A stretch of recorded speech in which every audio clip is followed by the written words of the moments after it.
Hi everyone, welcome back to another horror movie review for 31 Nights of Horror. Today I'm super excited because I'll be giving you guys my spoiler thoughts on one of my favorite movies of all time, The Sixth Sense. If you guys haven't seen this movie, I highly recommend watching it and then coming back to today's video because you'll be getting some pretty big spoilers in my video today that I certainly don't want to spoil for you.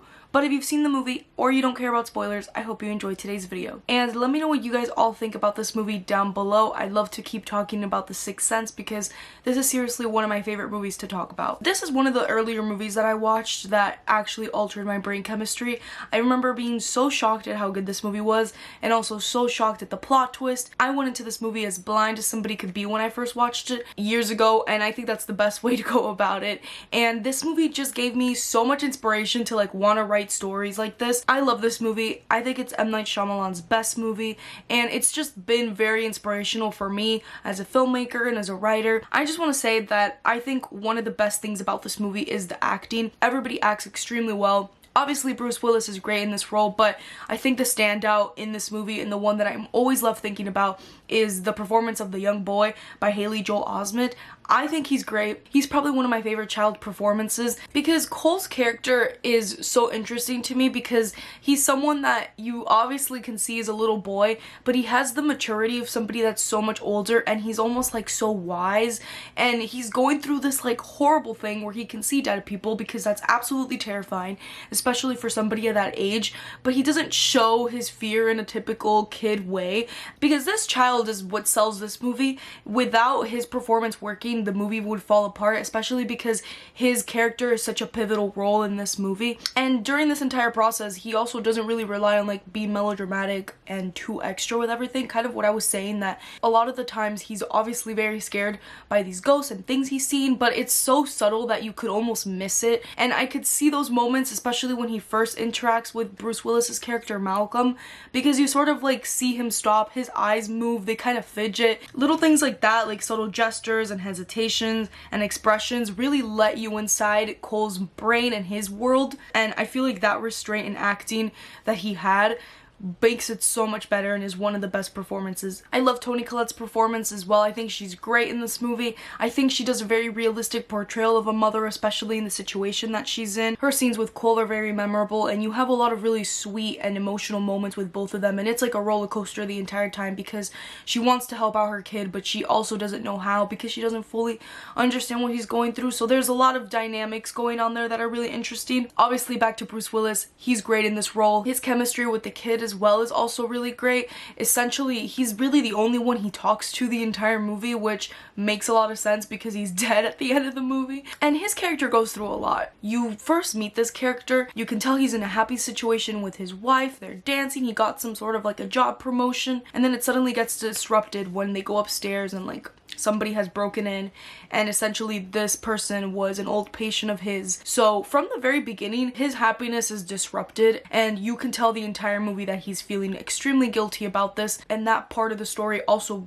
drives him to want to help Cole and want to help this child and not sort of make the same mistake he made with the other patient. You start the movie off and he gets shot, and then it cuts to a year later and he's sitting by himself. It's a super sharp contrast from the scene prior to what the rest of the events are because he doesn't talk to his wife. Cole was there to help him get through this unresolved issues and traumas and things like that, just as much as Malcolm was there to help Cole. And this movie, it sort of does have two twists in one. I think everybody knows about the whole I see dead people, but to somebody who might not be watching it and know nothing about it, I feel like that moment itself is also interesting because when you're watching this movie at first, you're sort of don't know what's up with this kid, and there's weird things happening. One of the scenes that always scares me, and I don't know why, is early on in the movie when Cole is in the kitchen and Toni Collette walks in and all the cabinets are closed, and then she walks out and then she walks back in and they're all open, and it was in a matter of seconds where it possibly couldn't have been Cole,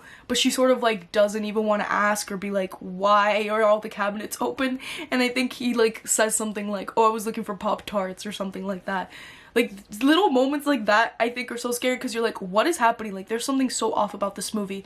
So I think it's super interesting and thrilling from that sense. You then find out that Cole can see dead people, and then it makes the entire thing really scary because you know that this is happening to this little boy. And then of course the one where Malcolm is dead, which I've already talked about. This is one of my favorite plot twists of all time.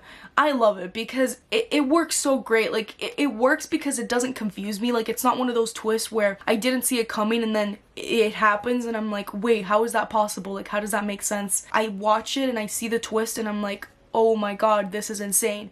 But then I start playing the things in my head, and the movie also helps you by showing you moments where, like, it was so obvious that he was a ghost, and it's just so cool. And then, like I said, I was rewatching it this time, and I like to always try to pick up on moments where it's painfully obvious that he was a ghost, but you just didn't catch it the first time.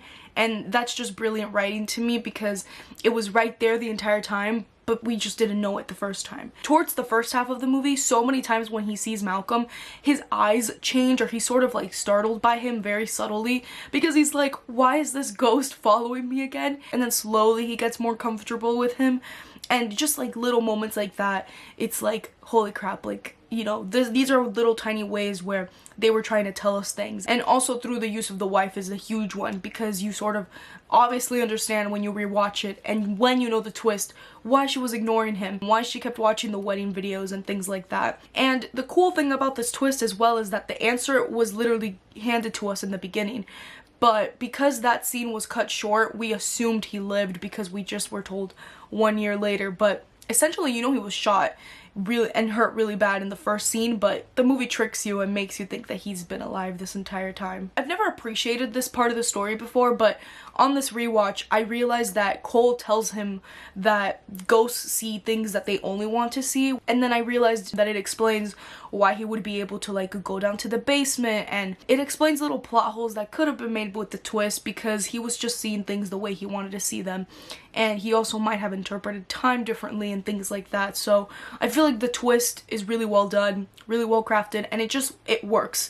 It works for the character developments. It works for also a very satisfying conclusion. The cinematography in this movie, incredible. The use of color in this movie and the symbolism and the little motifs and things that they use is also incredible, a lot of which tie to what happens at the very end of the movie with the big twist. My favorite one is the use of red, which every single time that red is used, it's sort of like associated with the presence of like supernatural, and it's sort of like a visual cue, like one of them being literally the door handle of the basement door, which explains every time you saw that you would see Malcolm. And I really like when filmmakers use a visual device for something that's supposed to be scary, because it's again that use of subtlety. Like, you're like, I feel like there's something off about the color red, or you know, it's not necessarily the color itself, but it's like a muted color palette, and then you just see a pop of red and it's like, what does this mean? What is it telling me?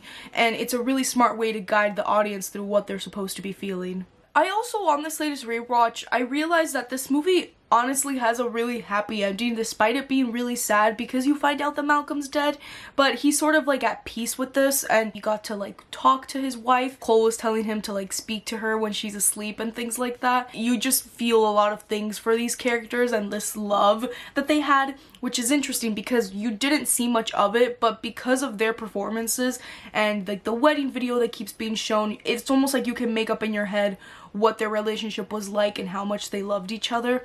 And then, you know, I love the moment as well where Cole tells his mom that he can see dead people, and it was brilliantly done when a car accident happened, because he would tell his mom like, oh, somebody died, and she's like, can you see them? And he's like, yes, but you can't see them. And then the whole conversation about his grandmother, it's like a really beautifully made story that is supposed to be thrilling. There's scary moments here and there, but overall it's sort of like a very healing journey for these characters. And it's interesting because it also doesn't only apply to the main characters. There's a part in the story where he also helps like one of the ghosts that he's seen, which was a little girl, and her mother was poisoning her and making her more sick, and then that whole thing is revealed. So it's interesting that all the characters in the story are healed from some sort of trauma, or at least trying to make sense of what happened and trying to move on from it. Could talk on and on about things that I love about it, but I think I mostly hit all the points that I wanted to talk about with this movie. Let me know once again what you guys think of The Sixth Sense if you've seen it, and if you haven't seen it, I just spoiled a lot of it for you, but I still hope you enjoy it at one point whenever you watch it. And thank you all so much for watching another horror review for 31 Nights of Horror. I appreciate each and every one of you, and I'll make sure to see you all in the next video. Bye everyone!